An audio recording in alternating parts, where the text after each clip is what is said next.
Choulemou, merci beaucoup. Merci pour cette petite introduction pour accueillir la responsable de Génération NC, nouvelle génération, nouvelle humanité, des mots forts qui sont prononcés par ce jeune parti politique, un dynamisme, une certaine générosité, nouvelle génération, nouvelle humanité. Madame Nina Julier, bonjour. Bonjour. Voilà, je voudrais avant toute chose vous remercier d'avoir accepté ce rendez-vous. Vous avez organisé cette semaine une conférence de presse. Depuis quelque temps, vous êtes sur la lancée, expliquez une nouvelle démarche, mais en même temps, ça va ensemble avec ce soutien au président sortant, mais nouveau candidat. Il y a d'abord eu cette déclaration qu'on a entendue hier, Monsieur Emmanuel Macron qui s'engage. Vous êtes à fond aussi dans cette dynamique-là. Effectivement, je fais partie avec Nicolas Metzdorf et d'autres élus de Génération du comité de soutien pour la réélection d'Emmanuel Macron, présidé sur le territoire par Sonia Lagarde. Vous savez, moi, Emmanuel Macron, je le soutiens depuis un long moment déjà, puisque avec Nicolas, on avait créé la Calédonie en marche en 2018, après sa venue sur le territoire au Théâtre de Lille. Et pour nous, pour cette jeune génération, je crois qu'Emmanuel Macron est le premier président de la République à avoir apporté une vision aux Calédoniens. Parce que depuis 30-40 ans, à chaque fois que les politiques en métropole parlent de la Nouvelle-Calédonie, tous les présidents qui se sont succédés, c'était toujours pour se demander comment ils allaient régler le problème calédonien. Donc la Calédonie a toujours été vue comme un problème qu'il fallait gérer parce que d'un côté on avait les indépendantistes, de l'autre les loyalistes, comment satisfaire les deux parties tout en conservant.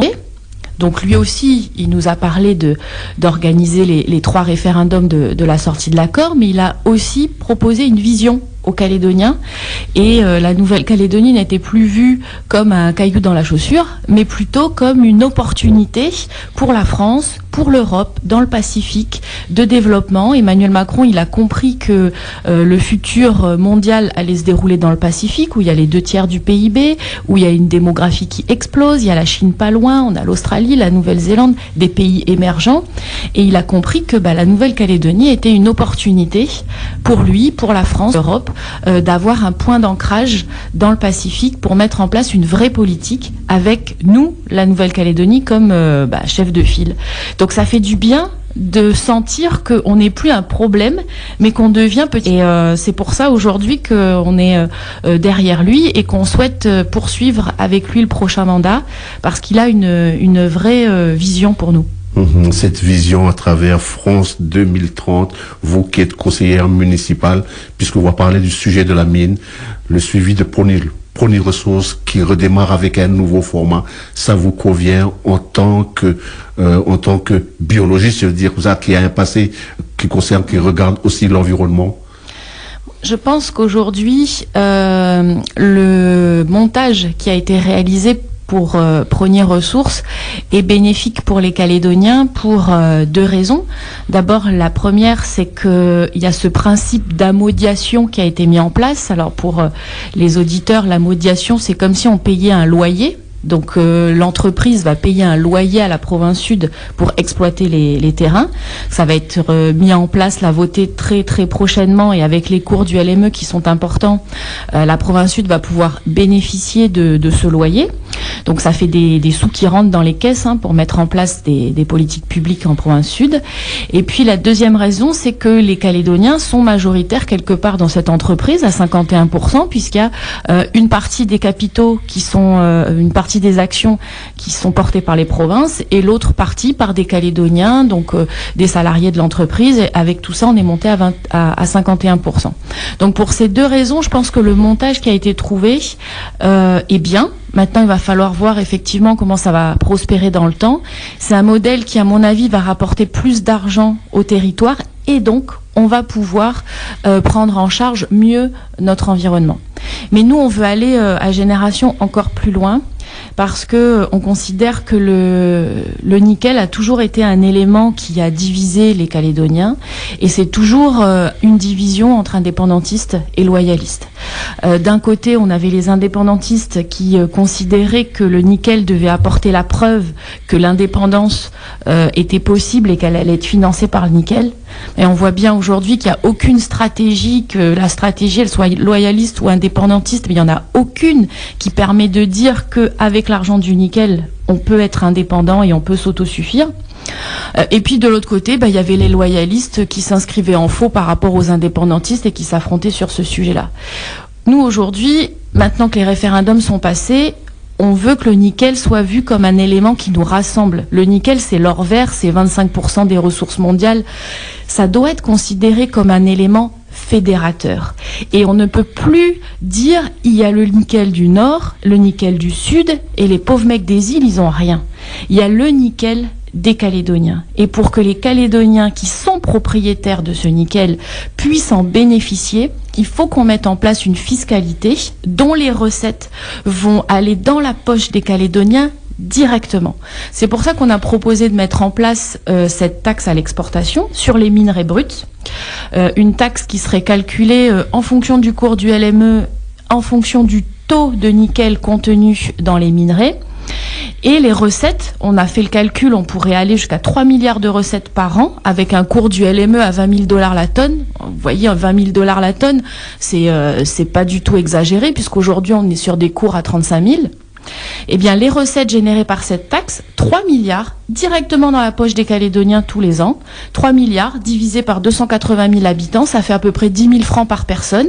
Petite famille de 4, 40 000 francs qui rentrent à la fin de l'année. C'est un moyen de dire aux Calédoniens, ce nickel, il est aussi à vous, donc c'est normal que vous en ayez des bénéfices. Et puis, c'est bon pour le portefeuille, c'est bon pour le pouvoir d'achat, on vous laisse pas tomber. Cette proposition-là, ce n'est pas seulement une idée, mais c'est quelque chose qui, au niveau de Génération NC, quelque chose qui peut être posé sur la table pour les élus, pour dire concrètement, il y a des solutions qui sont là quand le pays va mal au niveau de ses finances. Ça fait 1 an et demi qu'on défend cette proposition. On en avait fait part également au ministre des Outre-mer. On a envoyé un courrier au président de la République. Au niveau du gouvernement, il y a un texte qui a été validé d'ailleurs par les membres du gouvernement, qui est aujourd'hui au Congrès, qui vise à créer cette taxe à l'exportation. Maintenant, là où il va y avoir des discussions au Congrès, c'est quelle formule de calcul pour calculer cette taxe, pour qu'elle ait le meilleur rendement possible, mais qu'elle pénalise pas également les entreprises qui exploitent le nickel quand le cours du LME est bas. Nous, on propose qu'il y ait un plafond en dessous de 11 000 $ la tonne, par exemple. Il n'y a pas de taxe. Comme ça pénalise pas les entreprises. Et puis, il faudra qu'on débatte aussi sur les recettes, à qui elles vont bénéficier, parce qu'aujourd'hui, nous, on souhaite que ça bénéficie directement aux Calédoniens, et d'autres préfèrent que ce soit injecté dans les collectivités. Le problème, quand on a une fiscalité qui alimente les collectivités, c'est que les Calédoniens ne voient pas directement qu'est-ce qu'on fait avec. Alors, évidemment, ça va alimenter des infrastructures, ça va nous permettre de mettre en place des aides sociales, mais les Calédoniens ne voient pas directement le lien entre ce qu'ils ont payé comme impôt et ce qu'on en a fait derrière. Alors que là, ça serait une façon symbolique de leur dire, le nickel, il appartient à tout le monde, on veut que tout le monde en bénéficie, et donc cet argent, on va vous le redistribuer chaque année. Même si c'est symbolique, on a bien conscience que 10 000 francs par personne, c'est pas non plus ce qui va permettre à une famille de vivre, mais au moins on aura dit aux Calédoniens, ça appartient à tout le monde et ça va bénéficier à tout le monde. Au niveau de Génération NC, quand on dit pollueur, payeur, ça fait écho au niveau de l'impact au niveau de l'environnement. Quelle réflexion vous portez sur les impacts au niveau de l'environnement de toutes nos différentes exploitations? Alors que moi, quand on me dit on va faire une exploitation du nickel plus verte, non, il n'y a que le nickel qui est vert. Une exploitation du nickel plus verte, ça n'existe pas. Une mine, c'est à ciel ouvert, on gratte les montagnes, c'est forcément impactant pour l'environnement. On peut limiter les dégâts, mais une activité minière, ça va toujours impacter l'environnement. Donc après, il y a plusieurs façons de corriger. Enfin, on va essayer de corriger, donc on reboise, mais il faut de l'argent pour reboiser. Donc on peut mettre en place des mesures de compensation, c'est ce qu'on essaye de faire au travers, vous savez, des prescriptions ICPE. Donc on essaye de prescrire des surfaces pour les industries qu'elles doivent replanter. Après, vous connaissez la sensibilité de notre endémisme. C'est très compliqué de reboiser avec des espèces locales parce que c'est des espèces à croissance lente. Les sols sont très particuliers. Donc, on va réussir un minimum à compenser les dégâts qu'on a faits, mais on n'arrivera jamais à retrouver un couvert végétal comme on connaissait avant. Ça, c'est l'impact sur les végétaux, mais il y a aussi l'impact sur les cours d'eau. Là, on vient de subir de grosses pluies. Vous avez vu la couleur des rivières. Enfin, les Calédoniens, ils supportent plus de voir ça, ils adhèrent plus. C'est pour ça qu'il faut qu'il y ait quand même un retour, et il faut que d'une part le Calédonien ait un retour sur son patrimoine, et il faut également qu'on mette une autre fiscalité pour protéger l'environnement. Par exemple, en province sud, c'est ce qui pourra se faire avec la location des terrains miniers, le fameux principe d'ammodiation. Et il y a aussi une réflexion sur une taxe à l'extraction, cette fois-ci, qui pourrait alimenter un fonds pour les générations futures ou qui pourrait aider les communes à préserver davantage l'environnement. Mais c'est sûr qu'on est confronté à une problématique en Nouvelle-Calédonie, c'est que d'un côté, on tire notre principale richesse de la mine aujourd'hui, mais que parallèlement, on a un environnement qui est extraordinaire, 4e hotspot de biodiversité, et qu'on sait que demain, la richesse du pays, c'est l'environnement. Donc on se doit de continuer à avoir une activité minière raisonnée, parce qu'aujourd'hui ça apporte de l'emploi, ça apporte des ressources pour le pays, mais de l'autre il faut faire très attention à préserver notre environnement, parce que quand il n'y aura plus la mine, il nous restera que ça à nous les Calédoniens et à nos enfants pour tirer des richesses. Donc il y a vraiment une importance à mettre des budgets dans l'environnement. Et si je peux continuer sur le sujet, il y a aussi, et c'est ce qu'on propose dans le futur projet institutionnel de la Calédonie, il y a aussi des politiques publiques cohérentes à mettre en place. Aujourd'hui, il y a 3 codes de l'environnement. Comment voulez-vous qu'un opérateur industriel, une activité minière, puisse s'y retrouver quand on a un code minier à l'échelle du pays ? On a un code de l'environnement à l'échelle des provinces. On doit négocier aussi au niveau de la DIMINC, qui pour une partie est sous tutelle de l'État. Donc à la fin, ça devient mais complètement illisible. On ne sait plus à qui s'adresser, on ne sait plus comment remplir ces dossiers administratifs. Et forcément, c'est incohérent. On a les industries, elles savent plus vers qui se tourner. Donc on peut comprendre aussi que ce millefeuille administratif et réglementaire empêche d'avoir une politique efficace. Nous, on souhaite qu'il n'y ait qu'un seul code de l'environnement à l'échelle du territoire, qu'il y ait les mêmes règles pour tous. Ensuite, qu'au niveau du terrain, on adapte nos modes de surveillance, qu'on envoie sur le terrain, qu'on mette aux 4 coins de la Nouvelle-Calédonie des brigades de gardes champêtres pour surveiller l'environnement, pourquoi pas, mais que la réglementation, elle reste la même. On peut pas dire le troca de province nord, vous pouvez le pêcher à 9 cm alors que celui de la province sud, c'est entre 9 et 12. On peut pas dire les requins bulldog et tigres, ils sont protégés en province nord, province des îles et dans les eaux territoriales, et puis on peut les tuer en province sud. Enfin tout ça, ça a pas de cohérence sur un petit pays de 280 000 habitants. Donc on peut faire des économies en réduisant ce millefeuille. Nous, on pense que ça doit passer par la suppression des provinces, mais on aura également des politiques beaucoup plus cohérentes et on pourra beaucoup mieux protéger l'environnement. En parlant de suppression de provinces, vous touchez aussi à un élément fondamental, la place des fonctionnaires du coup in fine.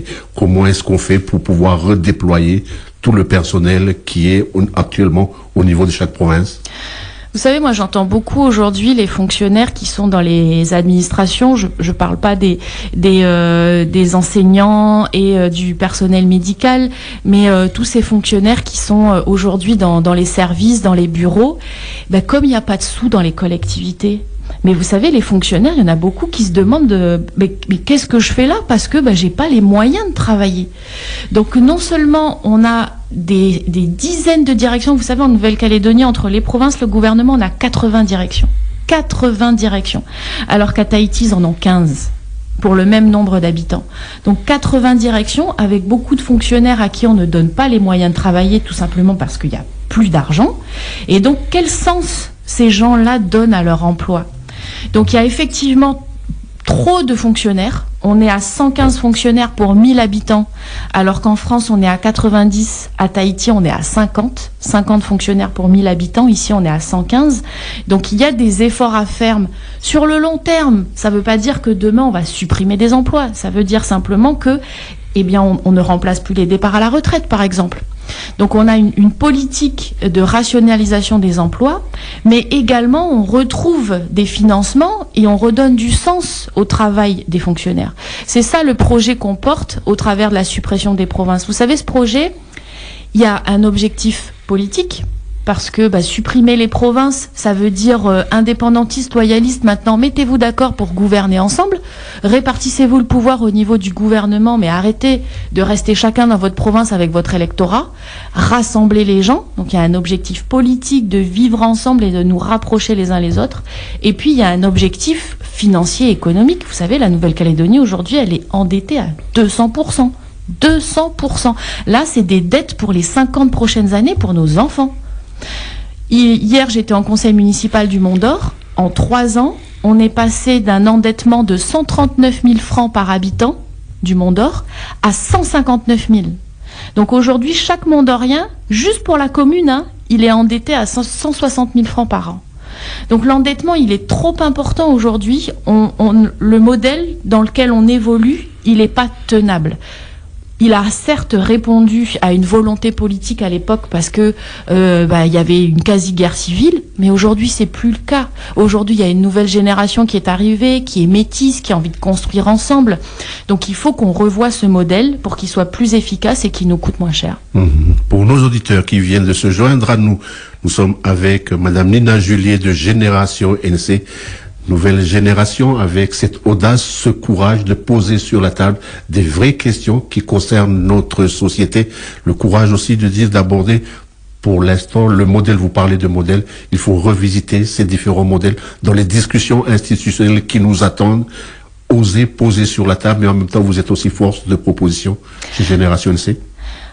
Oui, exactement. Là, on a proposé il y a 1 mois notre réflexion sur le projet institutionnel qu'on portera dans le cadre des discussions pour un 4e référendum de projet, le futur statut qu'on proposera aux Calédoniens. On est dans une période là où il y a des présidentielles, il va y avoir des législatives. C'est la bonne fenêtre, c'est le bon moment parce qu'il y a un débat démocratique et c'est bien que chaque sensibilité politique puisse présenter aux Calédoniens le projet qu'il a travaillé. Et vous savez, nous, le projet qu'on propose, c'est pas quelque chose qu'on a fait dans notre coin à 4 ou 5, non. On a fait une consultation de nos adhérents, on a fait une consultation de la société civile et on a construit ce projet avec eux. Il y a d'autres projets. Je prends par exemple la partition. Ceux qui disent non mais vous voyez bien, on est divisé et on n'y peut rien, donc il y a une forme de résignation, puisque c'est comme ça, on va couper la Calédonie et puis chacun restera de son côté. Nous, c'est pas du tout ce qu'on veut. Nous, on voit la Calédonie tous ensemble, on considère qu'on est d'abord calédoniens avant d'être kanak, métro, vietnamien, tahitien. On est d'abord des Calédoniens. Et si on force pas ce vivre ensemble, si on met pas des outils institutionnels, des politiques publiques en place pour construire ce vivre ensemble, on n'y arrivera pas. Et ces 30 dernières années, le schéma institutionnel, notre façon de fonctionner a fait qu'on est resté chacun de notre côté. Et puis en plus, on savait qu'au bout, il y allait avoir des référendums et qu'il faudrait choisir notre camp. C'était soit oui, soit non. Et donc on est resté dans notre couloir. Les uns ont voté oui, les autres ont voté non. Et on n'a pas eu de moyen de se rapprocher, quoi. Et nous, on veut plus ça maintenant. Ça y est, c'est derrière nous. Je sais que les indépendantistes, aujourd'hui, nous disent on reconnaît pas le 3e référendum et on en veut un 4e binaire, mais nous on peut pas accepter ça parce ça y est, on en est sorti. On a envie de leur dire mais ça y est, faut avancer maintenant. On va pas encore refaire un 3e référendum pour encore s'affronter, pour encore se diviser. Le pays, il est endetté, on n'a plus de sous, la vie chère. Il y a des gens qui vont aller manifester, mais moi je les comprends. Vous vous rendez compte, augmentation du prix de l'électricité, augmentation de l'essence. Vous avez vu quand on va faire les courses. Mais moi je suis élue, j'ai un salaire qui rentre, une indemnité qui rentre rentre tous les mois. Et c'est vrai, les gens ont raison de dire que l'indemnité des élus est confortable. Mais même nous, on regarde les prix quand on va faire quand on va faire les courses. Donc j'imagine les gens qui touchent le SMIC ou les gens qui n'ont pas d'emploi. Mais la vie, elle est insupportable aujourd'hui. Et que fait le gouvernement? Il vote encore une augmentation de taxes. Ça, c'est pas possible. Et si on repousse encore les échéances parce qu'il faut encore faire un référendum, mais il y a plein de familles qui vont rester sur le carreau. Et ça, nous, on veut plus. On dit, laissons ça derrière nous, construisons ensemble autre chose. Nous, on propose la suppression des provinces, mais s'il faut proposer autre chose pour qu'on puisse vivre ensemble, eh ben, on ira dans ce sens-là. Mais l'idée, c'est qu'on soit ensemble pour affronter les défis de demain et qu'on soit plus fort. J'aimerais revenir sur cette hausse de la facture électricité pour parler de la SLN Eramet ou Eramet SLN, la doctrine nickel de génération. Ainsi, vous avez dit déjà une partie tout à l'heure que la ressource soit appartienne aux Calédoniens. Maintenant, sur l'augmentation, il y a un argumentaire qui est développé par le gouvernement en disant que l'Enercal, la facture d'électricité pour financer la SLN, la situation de l'Enercal, il est en difficulté. Est-ce que c'est une bonne raison d'impacter, du moins de faire répercuter ça sur les factures? Vous avez une autre lecture par rapport à résoudre le problème de l'Enercal? Écoutez, c'est pas une bonne solution d'augmenter la facture des Calédoniens en cette période. Pour vous donner une ordre d'idée à ceux qui nous écoutent, en Calédonie, on paye 32 francs le kilowattheure. En métropole, c'est moitié moins. Donc non, on va pas augmenter la facture des Calédoniens. Il faut trouver un autre moyen d'aider Enercal, parce que oui, il faut que les Calédoniens continuent à avoir l'électricité. Bien sûr, c'est un besoin primaire aujourd'hui, mais pas en augmentant la facture. Il faut chercher des sources de réduction soit des consommations électriques. Vous savez, moi, quand j'étais présidente de l'Agence calédonienne de l'énergie, j'ai beaucoup travaillé sur la réduction des consommations et puis la fabrication d'une énergie moins chère, une énergie renouvelable. Donc là, c'est bien, on a une explosion des entreprises qui font du solaire, etc. Faut-il encore que les petits ménages puissent y accéder, mais c'est pas en augmentant la facture des Calédoniens qu'on va régler le problème. Là, on va mettre vraiment dans la précarité de nombreuses familles. S'agissant de notre stratégie nickel, il y a deux choses, il y a deux principes sur lesquels on se base. D'abord, le nickel bien commun qui appartient à tous les Calédoniens. Et puis la nécessité de construire une stratégie à l'échelle du pays. Aujourd'hui, il y a deux stratégies qui s'opposent et qui du coup finalement empêchent la mutualisation des outils de production, la mutualisation des minerais, parce que on se fait la guerre entre les industries, etc. Mais à un moment donné, si on veut être compétitif sur le marché mondial, il faut qu'on ait une seule stratégie avec des entreprises qui coopèrent. Alors il me semble qu'aujourd'hui, il y a un début de dialogue entre les différents opérateurs, mais on peut aller encore plus loin en ayant une stratégie uniforme pour la Nouvelle-Calédonie. Et puis pour finir sur ce sujet, vous savez, avec la guerre en Ukraine, la France et l'Europe ont remis sur le tapis l'enjeu d'être souverain économiquement et d'être indépendant pour les ressources en matières premières. Le nickel fait partie de ces matières premières qu'il faut absolument sécuriser pour l'Europe, parce que derrière, il y a toute la filière de batteries électriques. Malheureusement, l'Europe aujourd'hui, elle est extrêmement dépendante de la Russie pour le nickel, mais également de la Chine pour la fabrication des batteries électriques. Nous, aujourd'hui, on a l'opportunité d'être français et européens et d'avoir 25% des ressources mondiales de nickel. Donc on a finalement, dans ce contexte qui est extrêmement difficile, la guerre en Ukraine, il y a peut-être une opportunité pour nous, dans un contexte difficile, de tirer notre épingle du jeu avec cette filière de batteries électriques qu'on pourrait construire en partenariat avec l'Europe et la France. Ça fait longtemps qu'on le dit à Génération. Nous, on aurait souhaité, je vous le dis franchement, que la SLN se rapproche de Vale pour construire un géant minier dans le sud et avec ce partenariat avec Tesla, qu'on puisse construire cette filière batterie parce qu'on est persuadés, nous, qu'on pourrait sur le territoire fabriquer déjà quelques composantes de ces batteries électriques avec notre nickel et qu'on pourrait faire déjà de la transformation ici pour alimenter le marché des batteries électriques. Faut-il entendre dans ce que vous dites le déménagement de Doniambo pour aller à Prony? Nous, c'est ce qu'on avait, c'est l'hypothèse qu'on avait émise pendant la phase de négociation là de la vente de Vale et qui a été rachetée par Prony Ressources. La SLN aujourd'hui perd beaucoup d'argent. La SLN n'arrive pas à faire émerger son projet de nouvelle centrale pour baisser sa facture électrique, parce que vous aviez raison tout à l'heure, ce qui grève aujourd'hui le fonctionnement de la SLN, c'est le coût de l'électricité.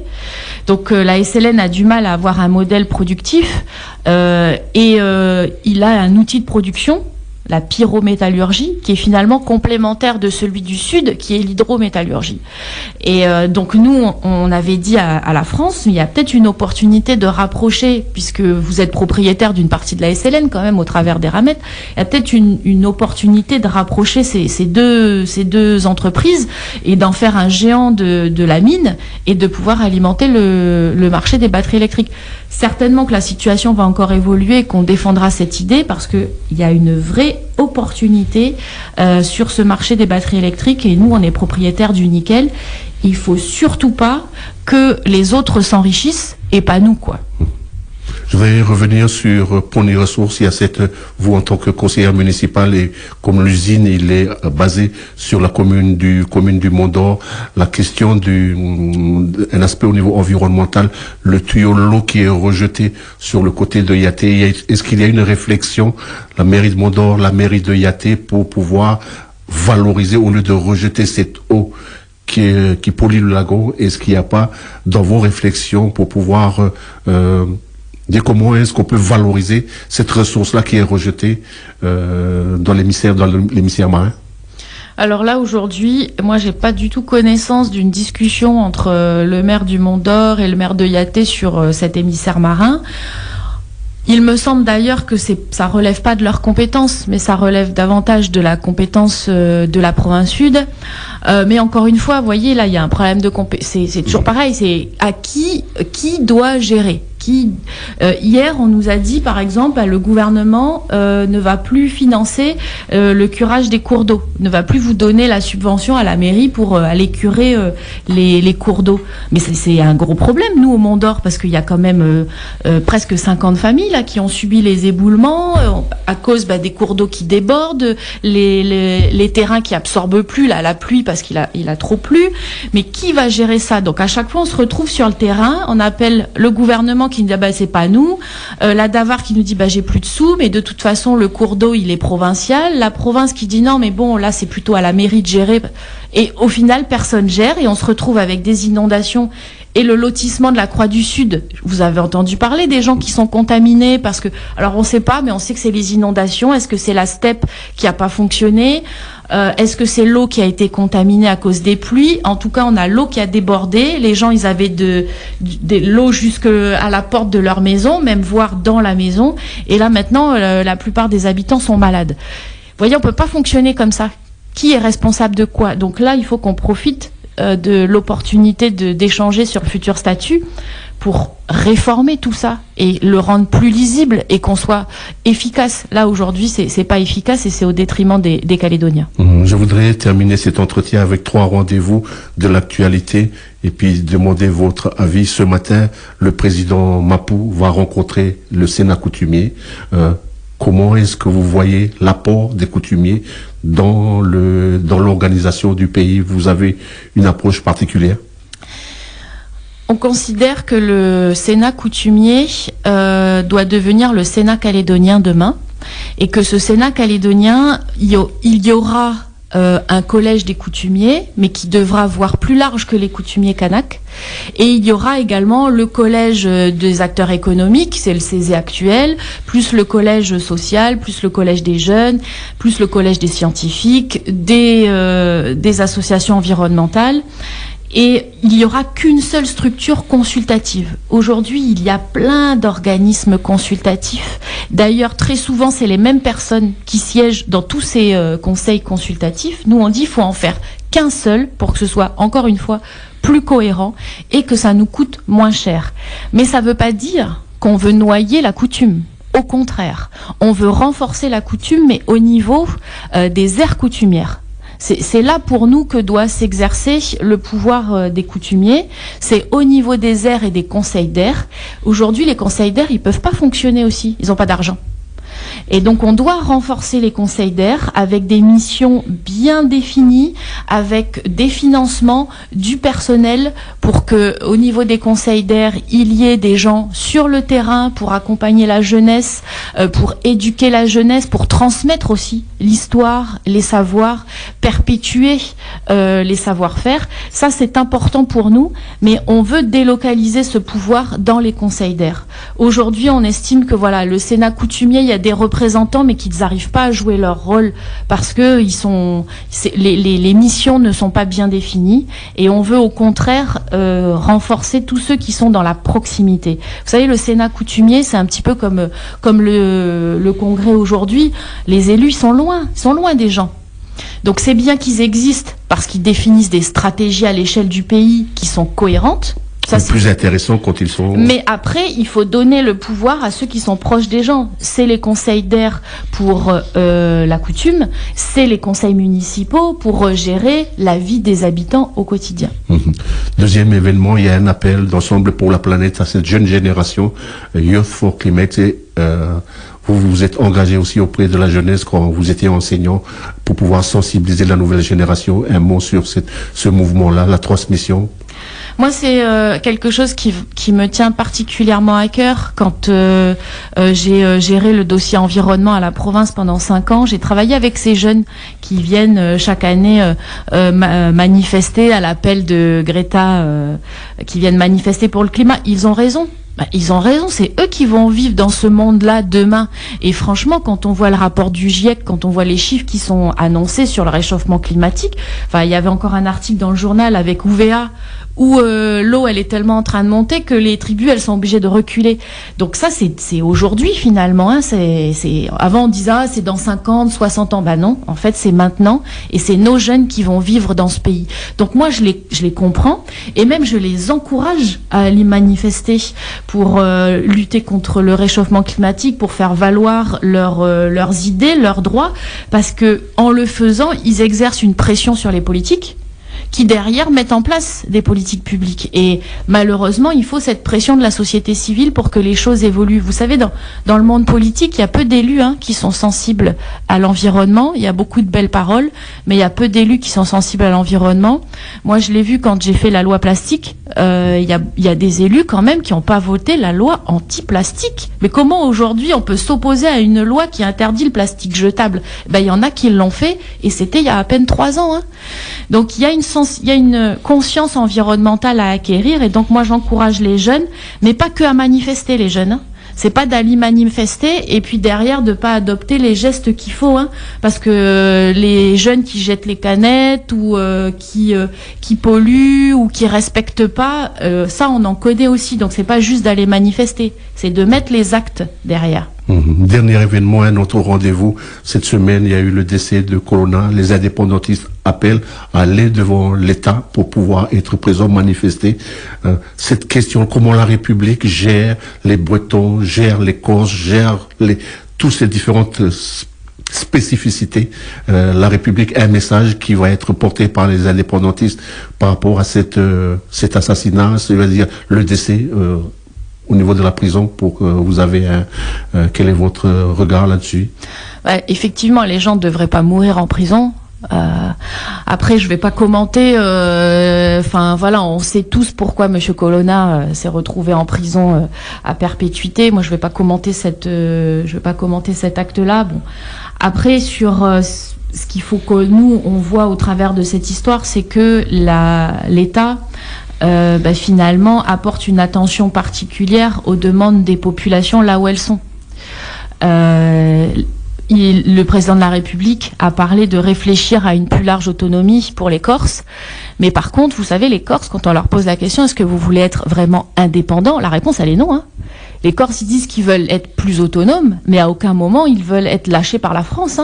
Ils veulent plus d'autonomie, ça se comprend, parce que eux aussi, ils sont une petite île, et que pour être le plus efficace possible pour leur population, il faut qu'ils maîtrisent un certain nombre de compétences.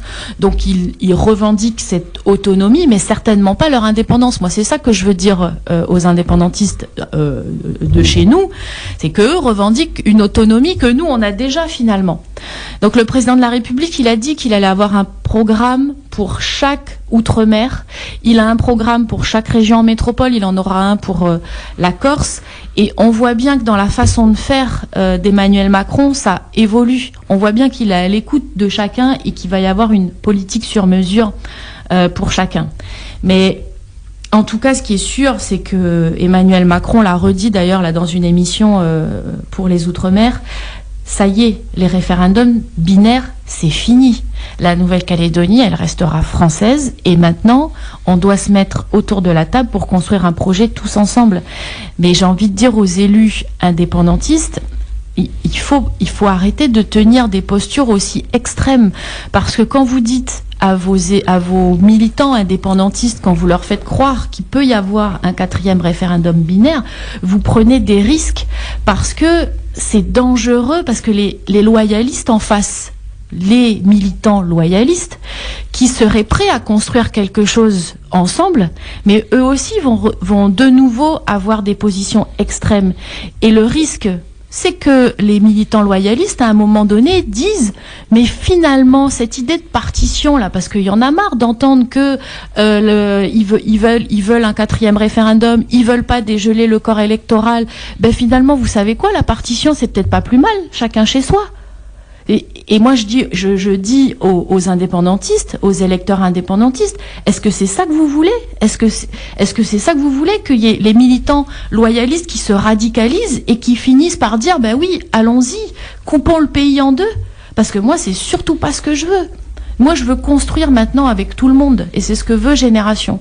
Mais plus les indépendantistes tiendront des positions extrêmes, plus en face, il va y avoir aussi une radicalisation. Et le risque, c'est qu'à un moment donné, la seule solution qu'on trouve, c'est de couper le pays en deux. Et moi, je veux surtout pas arriver à ça. Donc, s'il vous plaît, maintenant que ces 3 référendums sont passés, mais tenons des discours moins extrêmes, moins radicaux, parce que sinon, forcément, ça va se radicaliser dans les deux sens, et on va se retrouver avec une Calédonie coupée en deux, et ça, il en est hors de question. Votre message, j'ai entendu, Madame Lina Julier de Génération NC. Tout à l'heure, nous avons commencé avec Amakal, Nouvelle Génération, Nouvelle Humanité, pour pouvoir lancer une invitation à tous les responsables politiques, nos différents responsables, à ce week-end. Un week-end où les journées mondiales des Bahreïs, qui sont organisées du côté de Kouekara, où ils posent la question de la contribution individuelle de chacun pour construire une nouvelle société, le point de vue de Génération NC entre laïcité et la foi. Comment est-ce que vous modulez, comment est-ce que vous faites la part des choses sur la foi et la laïcité? Vous savez, la foi, ça appartient à tout le monde. Enfin, je veux dire, chacun est libre de croire en quelque chose de supérieur. Et puis, j'ai envie de dire, aujourd'hui, c'est presque, on vit dans un monde où il faut parfois se raccrocher à autre chose, parce que parfois la réalité, elle est tellement difficile pour certains. Le futur qu'on nous annonce paraît tellement obscur. Guerre en Ukraine, crise Covid, le masque à porter toute la journée, le réchauffement climatique. Et moi, je comprends que il y a une partie de la population qui a envie de croire à quelque chose de supérieur. Après, vous savez, moi, je pense qu'il faut séparer les deux débats. On peut avoir la foi en quelque chose pour après la mort, pour une meilleure vie pour nos enfants, un espèce d'espoir. Mais on peut aussi croire en la science et au progrès scientifique. Et moi, je fais partie de celles qui disent que bah oui, je crois effectivement. J'ai pas envie qu'après ma mort ça s'arrête. J'ai envie de croire qu'il y a quelque chose, qu'il y a quelqu'un qui va m'accueillir, qui va me pardonner mes péchés et qui prendra soin de mes enfants quand moi je serai plus là. Mais en même temps, bah, c'est pas incompatible avec la science, avec la démonstration scientifique. Et moi, je pense qu'il faut aujourd'hui. Je sais que c'est difficile pour certains d'entendre ça avec tous les débats qu'il y a eu sur la vaccination, mais je veux dire aux gens qu'il faut écouter la science. Vous savez, les scientifiques, ils ont fait des études. Quand je dis des études, c'est pas à l'école, c'est qu'ils font des études sur des sujets. C'est leur métier, ils font de la recherche. Il faut leur faire confiance quand ils nous disent quelque chose. Effectivement, il y a des mauvais scientifiques, mais c'est comme dans tous les métiers. Qui n'a pas fait construire ça? Enfin, vous faites construire une maison, le maçon il est mauvais, bah la maison elle est mauvaise, mais ça veut pas dire que tous les maçons sont mauvais. Parfois il y a des enfants qui tombent sur des instituteurs sciences, c'est pareil. Donc il faut à un moment donné faire confiance aux gens dont c'est le métier. Aujourd'hui, c'est vrai qu'on est en manque de confiance, on n'a plus confiance en nos policiers, on n'a plus confiance en nos fonctionnaires, et maintenant on commence à ne plus avoir confiance en nos scientifiques, et il faut pas, parce que les scientifiques, c'est ceux qui vont nous permettre de surmonter le réchauffement climatique, c'est ceux qui vont nous permettre de trouver des meilleures solutions pour vivre demain. Donc voilà, je pense qu'il faut pas opposer les deux. C'est pour moi, ça peut tout à fait être complémentaire. Le dernier mot vous appartient pour pouvoir terminer notre entretien. Moi, j'ai envie de dire aux Calédoniens de rester optimistes. Moi, j'ai toujours dit que la période qui s'offrait à nous, ça devait être considéré comme une chance et une opportunité de corriger nos erreurs. Et il faut que les Calédoniens en prennent conscience. Il n'y a nulle part dans le monde où on vous proposera à un moment donné d'écrire votre histoire. Et nous, on a cette opportunité. Il faut pas la gâcher. Et les discussions, faudra pas seulement qu'elles portent sur l'aspect politique et comment on va réussir à partager le pouvoir entre les indépendantistes et les loyalistes pour vivre en paix. Faut pas que le débat il tourne que autour de ça. Il faut aussi qu'on se préoccupe des gens, de leur quotidien. Et moi, j'ai peur que dans ces discussions, finalement, on soit aveuglé par ces tensions politiques et qu'on ne pense qu'à ça et qu'on oublie le quotidien des gens. Donc oui, bien sûr que ce dialogue, il va être éminemment politique, que chacun va devoir être responsable, et je le redis, ne radicalisons pas nos positions. Mais à côté, il va falloir être aussi pragmatique, parce que la Nouvelle-Calédonie, elle est endettée, parce qu'aujourd'hui, on n'arrive plus à produire des politiques publiques dans l'intérêt des gens, parce que les taxes, elles augmentent, parce que la vie, elle est chère, parce que les Calédoniens, ils en ont marre. Et donc, ce débat-là, faudra aussi qu'on en prenne conscience, et il va falloir accepter des solutions pragmatiques dans l'intérêt des gens. Quand on dit qu'il faut supprimer les provinces, ça veut pas dire qu'on dit aux indépendantistes mais en fait, on n'en a rien à faire de ce que vous avez fait il y a 30 ans. Non, supprimer les provinces, c'est pour l'intérêt des gens, parce qu'on n'a plus de sous, et qu'aujourd'hui, il nous faut des financements. Voilà. Madame Lina Julier, merci beaucoup. Merci beaucoup André, c'est toujours très très sympa de venir à Djido. Merci à vous de nous inviter régulièrement, de pouvoir venir exprimer nos points de vue. Et voilà, merci. Merci beaucoup. Je vous propose pour